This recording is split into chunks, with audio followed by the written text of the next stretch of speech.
All right. We are live. Shannon, thank you so much for joining Flame Bearers for this conversation. Yes. Um, Before I jump in and say all of the wonderful things that you've accomplished, do you want to say hi to our audience? Hi, everybody. I've enjoyed every conversation, both on screen and behind the scenes with Flame Bearers. Excited to get to know Joanna better now that she's part of the team, and really excited to be here with you today. Thank you so much. And for those of you watching who don't know me, my name is Joanna Hoffman, and I'm the new managing editor at Flame Bearers.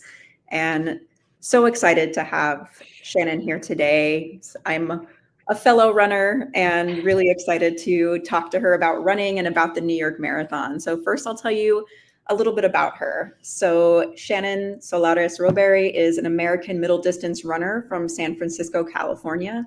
After competing collegiately for Duke University, she turned pro in 2007. She has represented the United States at the 2008, 2012, and 2016 Summer Olympics, winning a bronze medal in 2012 and becoming the first American woman to win an Olympic medal in the event. She also represented the US at the World Championships in 2009, 2011, 2013, 2015, 16, and 17, winning the bronze medal in the 1500 meters in 2009 and in the 3K in 2016. In 2015, she helped set the world record with the US team for the distance medley relay and set a then American record for 1500 meters on July 17th, 2015. And Shannon ran her debut marathon at the 2024 TCS New York City Marathon. Shannon, did I leave anything out? I've got two kids that are ages 3 and 7, so they are currently a great inspiration and also keep me very busy. But no, thank you. That was very, very kind of you to share all that about me. I appreciate it. It is all true, and it is all really impressive. So I wanted to talk to you a little bit about the marathon because, it's coming up in just a few days in New York City. And, the marathon, we were talking before we went live about how running a marathon can be a really powerful experience. And also it can be, a time when we can get really in our heads, right? And so I'd love for you to share what your experience was like running the marathon in New York and what you thought about as you were running it. It was such an incredible race experience. I think for me, I've never stepped to a starting line of a race without a clearly defined time or place goal. When I was running last year in New York, I had trained okay. I wasn't really sure what to expect. It was kind of scary. I felt like, okay, I think I can finish this thing, but I'm not really sure what's ahead of me. And I got there were so many wonderful people leading up to the race who shared their experiences, shared their advice and perspective. And one of the things that really stuck with me that I heard a few times was look up. And I didn't like at first it didn't make sense, but they just kept saying when you're in the race, look up, look around you. And I would say doing so was so beautiful to be running through the streets of New York City and all the boroughs to have, millions of people who'd shown up to cheer, thousands of people who'd shown up to race. The signs, I literally like laughed out loud. I cried. I felt all the feelings. But like to that kind of moment where all these people were connected and aligned over something positive, it was really beautiful. And I think in the world of today, those moments, I encourage everyone to seek them out. We need more moments like that. Absolutely. And, you touched on this a bit, but I would love to know what you personally love about running and what you think is special about the global running community. I think, well, running is such a representative sport. If you think of the 23 events, plus then you also have the multi-events, which makes it 24. But look at the athletes who compete in that. Look at their bodies, look at their ethnicity. hear their interviews and their personalities, you can find the kind of the full spectrum of humanity represented in track and field. And I think that's what makes it such a beautiful sport. There's something for everyone. And I think for me, I feel blessed that this sport that was a career can now also serve me in my 40s as a mother of two who's seeking it as a opportunity to connect with my mind, connect my mind and body, to connect with my running community at large. It can meet you wherever you're at. And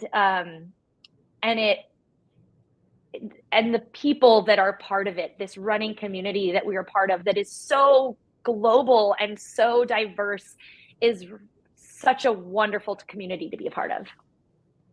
I couldn't agree more. I was part of a running club in New York, and I'm part of one here in Houston, and I've met some of my best friends through running. Not quite anywhere close to the level that you're at with running, but it has absolutely changed my life. And yeah, so I really resonate with that. Can you tell us about your poem, since we're talking about running and how it changes your life? I want to make sure we draw people over to it, because I think you really do understand like what running is at such a core level. And anyway, can you share that? Sorry, Sure. put you on the spot. Oh, I love that. Thank you for the question. I'm also a poet, and I wrote a poem about the ways that running has saved my life and changed my life, and how, for me, I trained for the New York Marathon in 2019 as my mother was dying of cancer. And it was really transformative for me, especially, and I talk about this in the poem, especially the way that my teammates and my friends and my family showed up for me and got me through it. And so if you look on the feed for Flame Bearers, you'll see a video with a clip from the poem. It's a really special race to me. The New York Marathon will always be in my heart. And I think too, the way you told, like, the poem itself is so personal, but the story you tell in it is so universal. And then the way that you paired it with the video content of all of the people in the race itself, that experience of being in the race, I think it's such a beautiful encapsulation of kind of this conversation we've been having of like what running is and can be. Thank you. I really appreciate that. And something I think that really makes running special is that it really is for everybody, that anybody, wherever they are, can go out for a run and be a part of this community. And I think that's something really special about it. And I'm curious to hear from you, because people perceive running as being a very solitary sport. Mm-hmm. So how have you formed and found connections with other runners? Yeah, that's a great question, because when I was training full time, like when it was my job to run, it was, I could usually only have guys as training partners, simply because like the pace that I was training at didn't align with, most of the rest of the population, right? I'm training full time to try to be an Olympic athlete. I was able to find some really wonderful people that made training so enjoyable. When I stopped competing, and now that I'm home in San Francisco, I try to balance these easy days by myself, where I prefer to be alone, because it's a chance for me to go my own pace, to be in my own thoughts, to kind of take my popcorn brain and make it all kind of congeal into something that's actionable for the day. But when it comes to those harder sessions, and I would say for me, a lot of those are maybe more in the gym or like maybe a workout. But finding community there is fun, because I also find that I get energized from community. And so I think at the end of the day, though, finding those training partners or finding those running groups to be a part of, it's like finding a friend or a love partner. Like, it's really finding someone where your energy aligns, where you can challenge each other's in the way that you need to be challenged, but not in every single thing. And any runner out there will know, you'll know this, like, you can have some of the most incredible and deep conversations when you're out on a run with someone, and you can really get to know what someone is made of through a hard session, because when someone is under stress, how do they react? And that teaches you kind of more globally how they're gonna behave as well. So it's anyone listening, most of the communities out there have run clubs or running stores, and they're a great starting point to figuring out how you can find that community of people to spend more time with. And there's there are runners everywhere, and pretty much everyone I've met has been cool and interesting in some way. I loved what you said about how you can learn so much about someone when you're running with them. I think that's so true. And when I first joined a running club in New York, I had a friend and we would talk about like what we were most stressed out about, like from our day when we were going uphill. And I found that that actually was really helpful, because then I get to the top of the hill and be like, oh, I didn't even like think about it being hard to get to the top of this hill because I was distracted. I like that strategy. Okay, tips for people. If you need that like adrenaline on the hard uphill parts, think about the things that are really irritating you. Exactly. It works really well. Highly recommend. Perfect. So speaking of recommending things, so there are thousands of women out there who this marathon this week is going to be their first ever marathon, and we're so excited for them. And they're probably feeling really nervous and a lot of other emotions. And I was wondering if you could give them some advice or maybe even a pep talk. Mm-hmm. I think the most important thing on race week is to remember all the work you've done to get there. The nerves kick in on race week and we start to doubt or question or like overthink everything.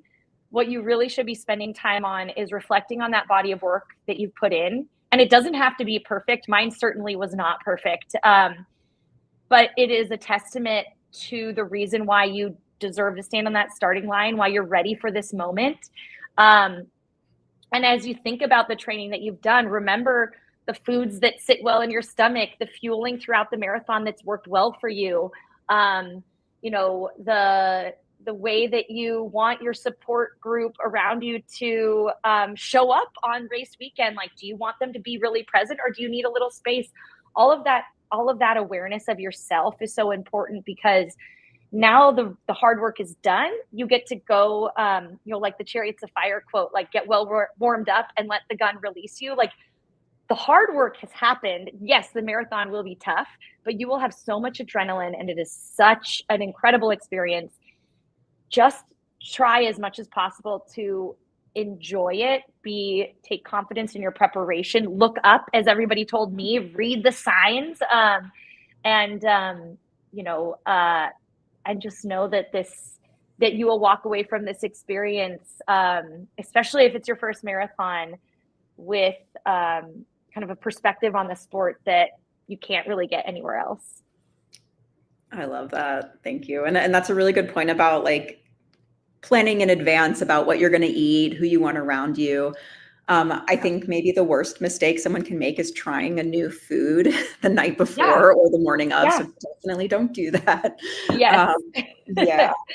And I love what you said about just being present, because I think the crowd support in New York is incredible. And I took so much joy from that, especially seeing like all the little kids and how excited they were. It's just such a beautiful experience.